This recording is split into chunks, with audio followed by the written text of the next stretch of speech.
A paz do Senhor, povo de Deus, sejam bem-vindos de volta ao canal Nefesh Haim. Falaremos um pouco sobre a entrada na arca. Falaremos também sobre os animais puros, os animais impuros. Veremos também o tipo de chuva que teve no dilúvio, como foi esse desastre, como a Bíblia descreve esse desastre. Entenderemos o que são as fontes do grande abismo. E aprenderemos também um pouco sobre o calendário egípcio, ao qual o Senhor, através deste calendário, falou profundamente com Moisés. Assim diz a palavra do Senhor. Depois disse o Senhor a Noé: Entra tu e toda a tua casa na arca, porque tenho visto que é justo diante de mim, nesta geração. De todos os animais limpos, tomará para ti 7 e 7, o macho e sua fêmea. Mas dos animais que não são limpos, 2, o macho e sua fêmea. Também das aves dos céus, 7 e 7, macho e fêmea, para conservar em vida sua espécie sobre a face de toda a terra. Porque passando ainda 7 dias, farei chover sobre a terra 40 dias e 40 noites, e desfarei de sobre a face da terra toda a substância que fiz. E fez Noé conforme tudo que o Senhor lhe ordenara. E era Noé da idade de 600 anos, quando o dilúvio de águas veio sobre a terra. Noé entrou na arca, e com ele seus filhos, sua mulher e as mulheres de seus filhos, por causa das águas do dilúvio, dos animais limpos e dos animais que não são limpos, e das aves e de todo réptil sobre a terra. Entraram de 2 em 2 para junto de Noé na arca, macho e fêmea, como Deus ordenara a Noé. E aconteceu que, passados 7 dias, vieram sobre a terra as águas do dilúvio, no ano 600 da vida de Noé, no mês segundo, aos 17 dias do mês. Naquele mesmo dia se romperam todas as fontes do grande abismo, e as janelas do céu se abriram. E houve chuva sobre a terra, 40 dias e 40 noites. E no mesmo dia entraram na arca Noé, seus filhos Sem, Cã e Jafé, sua mulher e as mulheres de seus 3 filhos, eles e todo o animal conforme a sua espécie, todo gado conforme a sua espécie, todo réptil que se arrasta sobre a terra conforme a sua espécie, toda ave conforme a sua espécie, pássaros de toda qualidade, e de toda a carne em que há espírito de vida, entraram de 2 em 2, para junto de Noé na arca. E os que entraram eram macho e fêmea, de toda a carne, como Deus lhe tinha ordenado. E o Senhor os fechou dentro. E durou o dilúvio 40 dias sobre a terra, e cresceram as águas, e levantaram a arca, e ela elevou-se sobre a terra. E prevaleceram as águas, e cresceram grandemente sobre a terra, e a arca andava sobre a face das águas. E as águas prevaleceram excessivamente sobre a terra, e todos os altos montes que havia debaixo de todo o céu foram cobertos. 15 côvados acima prevaleceram as águas, e os montes foram cobertos, e expirou toda a carne que se movia sobre a terra, tanto de ave como de gado, e também de feras, e também todo réptil que se arrasta sobre a terra, e todo o homem. Tudo o que tinha fôlego de espírito de vida em suas narinas, tudo o que havia em terra seca morreu. Assim foi destruído todo ser vivente que havia sobre a face da terra, desde o homem até o animal, até o réptil e até as aves do céu, e foram extintos da terra. E ficou somente Noé e os que com ele estavam na arca, e prevaleceram as águas sobre a terra 150 dias. Temos que entender que antes de Moisés escrever sobre os animais limpos e os animais impuros, o Senhor já tinha dito a Noé o que eram os animais limpos e o que eram os animais puros. Hoje, segundo a lei judaica, nós pensamos que os animais limpos e os animais impuros são aqueles animais que são impróprios para se comer ou os animais próprios para se comer. Mas, segundo a palavra do Senhor, a questão ali não era uma questão alimentar, era uma questão cerimonial. Os animais limpos seriam os animais a qual o Senhor escolheu para ser sacrificado. E os animais impuros seriam aqueles animais que o Senhor não escolheu para ser sacrificado. Não era uma questão alimentar, mas era uma questão cerimonial. Até porque o homem ele não se alimentava de animais. O homem se alimentava de frutos, folhas, legumes. Ele não se alimentava de carne, nem o ser humano e também os animais. E a lista desses animais se encontra em Levítico capítulo 11. Limpo em hebraico é terorá. Terorá significa limpo, significa puro, significa purificado. E impuro significa tamé.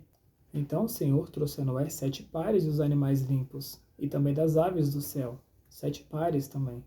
E dos animais impuros, o Senhor trouxe apenas um casal, um macho e uma fêmea. Porque se dissermos que o Senhor ele criou animais limpos e animais impuros, estamos indo contra o que o Senhor disse, porque ele disse que toda a criação que ele criou era boa. No final de todos os dias da criação, o Senhor disse que aquilo era bom. Então o Senhor não criou nada mal. O Senhor ele não fez distinção de animais melhores que os outros, de um animal pior que o outro, de um animal limpo e um animal impuro. A questão sempre foi cerimonial. Quando vamos para o Novo Testamento e vemos João Batista comendo gafanhotos, João Batista ele não estava comendo algo anormal. Ele não estava comendo algo contaminado, algo sujo. A palavra do Senhor vai dizer que gafanhotos também entravam nessa parte cerimonial de animais limpos, de animais que poderiam ser sacrificados ao Senhor. Mas quando não entendemos esses simples detalhes, é uma coisa que realmente, quando a gente olha e vê João Batista comendo gafanhotos, a gente acha que aquilo dali é loucura, é realmente uma atrocidade que ele está fazendo, mas não. João Batista estava seguindo rigorosamente aquela lista que o Senhor deu a Moisés, dos animais limpos e dos animais impuros. A palavra do Senhor vai dizer que o Senhor avisou Noé 7 dias antes do dilúvio chegar. Então Noé, além de todos os dias da construção da arca, ele teve mais 7 dias para alertar o povo, para se preparar a sua família. E o Senhor, ele nos dá uma data do dilúvio. O Senhor, ele diz que o dilúvio aconteceu no dia 17/2 do ano 600 da vida de Noé. O Senhor, utilizando o calendário egípcio, ele estava falando algo profundamente com Moisés, a qual conhecia o seu calendário. Mas o que acontecia neste mês 2?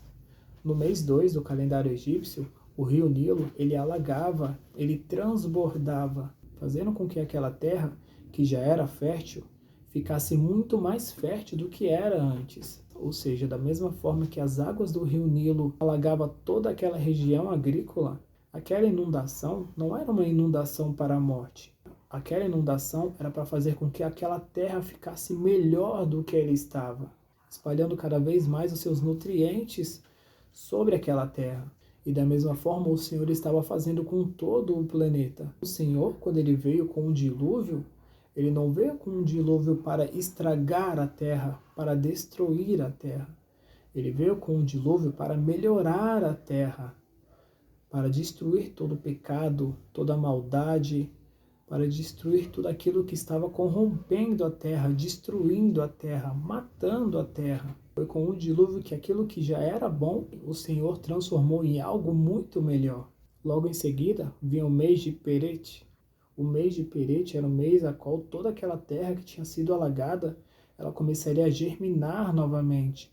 Ela começava a se expandir novamente. Logo em seguida, vinha o mês de Shemu, que seria o mês da colheita, o mês a qual todos os egípcios desciam para colher a sua produção, a qual era melhor do que a produção anterior. E através deste calendário, o Senhor estava dizendo algo profundo para Moisés, dizendo que para colher algo, precisaria primeiro para passar pelo processo. Primeiro era o processo de inundação, depois o processo de germinação, para que depois viesse o processo de colheita. E isso aponta para muitas coisas.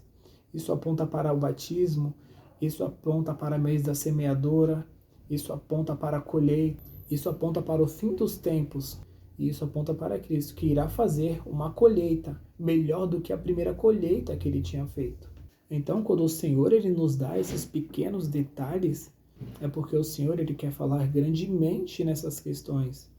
Só que, infelizmente, quando passamos batidos por esses textos, não tiramos aquilo a qual o Senhor está revelando, o Senhor está explicando.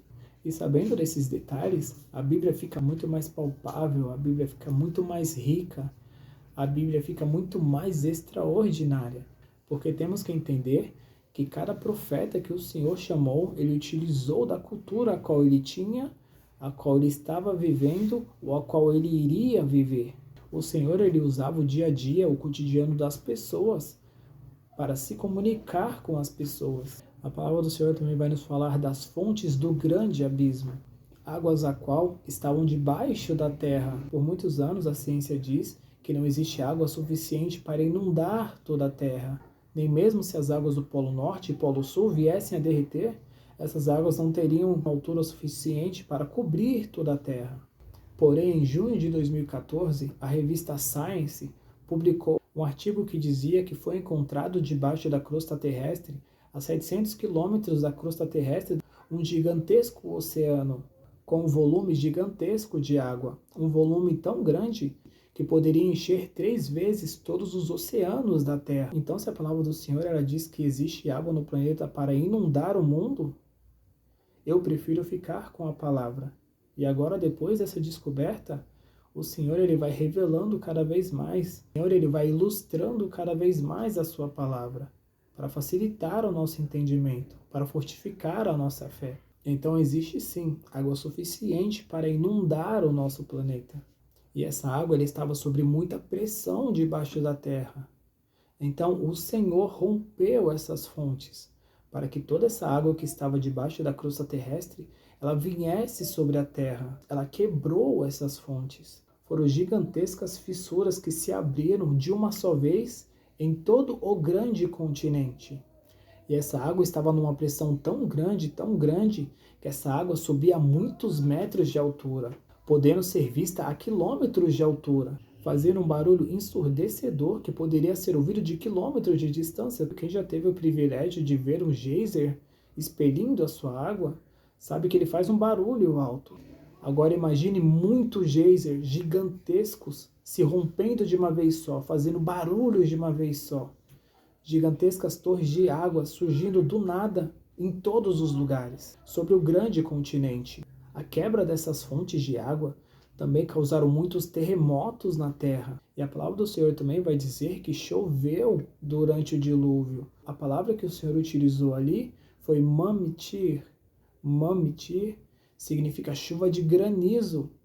Não é uma chuva normal. A palavra para uma chuva normal, para uma tempestade comum, é a palavra Geshem, que significa chuva. Mas Mamitir significa chuva de granizo. Então a destruição da humanidade e também dos animais não foi apenas só com o dilúvio. Também foi com gigantescos terremotos e também gigantescas pedras de gelo que caíam do céu. Imagine o terror, imagine o pavor que aquelas pessoas sentiram vendo todas aquelas coisas acontecendo, sem ter um lugar para ir, sem ter um lugar para se abrigar. Foi uma gigantesca destruição, foi uma gigantesca catástrofe. E a palavra do Senhor vai dizer que essa chuva durou 40 dias e 40 noites. Mesmo se alguma pessoa ou algum animal ela conseguisse ficar à deriva em cima de algum barco, em cima de algum pedaço de madeira, algum tronco de árvore, com certeza ela seria pega por uma dessas gigantescas pedras que caíam do céu. Fora que o mar ele não ficou parado. Imagine a velocidade que essa água pressurizada da terra ela invadia a terra. Então ela causava ondas gigantescas também. A água ela não simplesmente levantou a arca, ela movimentava a arca, ela jogava a arca para um lado para o outro. Tinham gigantescas ondas ali. Gigantescas ondas se formavam ali. Então não foi simplesmente um aumento de nível do mar, mas foram terremotos, inundações, tsunamis, chuvas de granizo. Foram muitas catástrofes de uma só vez, não dando chance nenhuma para humano, para animal, para ninguém. O dilúvio foi o resultado da ira do próprio Deus sobre a terra. Temos que entender também que essas gigantescas montanhas que conhecemos hoje, como a montanha do Everest, ela não existia antes do dilúvio, pois essas montanhas elas só se originaram depois da quebra dessas fontes do abismo, depois dessa movimentação da terra. Foi depois que essa terra foi quebrada, que essas terras se movimentaram. Foi quando elas colidiram que foram criadas essas gigantescas montanhas. Então as montanhas na época do dilúvio eram muito menores do que as montanhas que conhecemos nos dias de hoje.